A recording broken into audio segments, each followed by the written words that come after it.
Revelation 2822. From the 23rd of July 1943.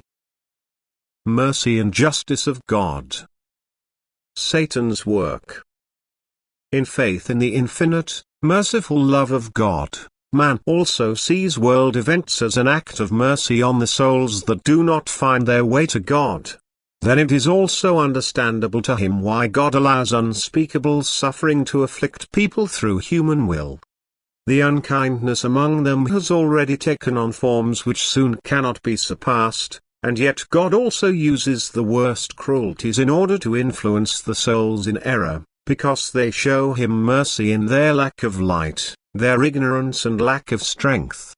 Otherwise God's might and strength would truly be sufficient to put an end to these cruelties through His will. Yet if the soul is still to find its way back to God in the last days, it can only do so if a total change of its thinking takes place, to which world events can contribute a great deal. But God's justice will also come to light and intervene as soon as human unkindness has reached its climax and resorts to means that surpass all previous cruelty. Satan is at work, and he has great power over people because they are in bondage to him. He drives them to works of the most blatant unkindness and people follow him.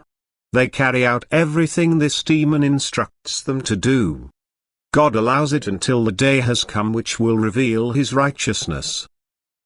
The believing human being is convinced that God will intervene at the right time, for he also knows the profound spiritual state humanity is in and that it is capable of anything in order to seek its supposed right. He also knows that people will by no means come to an agreement themselves, that there will no longer be a way out of the chaos if God Himself does not create this way out. And they prepare themselves for it. The unbelieving person, however, counts on a natural outcome of worldly events, on a restoration of the old order in a longer or shorter time, because he does not know what turning point humanity is facing and what means alone can lead it back to the old order. And he will be surprised, although he has been warned beforehand, he will be full of perplexity, as far as he is still able to think, and it will be difficult for him to approach Him seeking help, who holds all destinies in His hand. His unbelief will suffer a hard blow, and it will be difficult for him to change his thoughts and to regard everything as a means of education which is to help him find his way back to God. If he allows himself to be guided by the thoughts that assail him, he can still find his way out of the chaos and abandon himself to the strength that only wants his best. Then he will recognize God's mercy, but also His justice, and the heavy suffering will not have been in vain for him. Amen.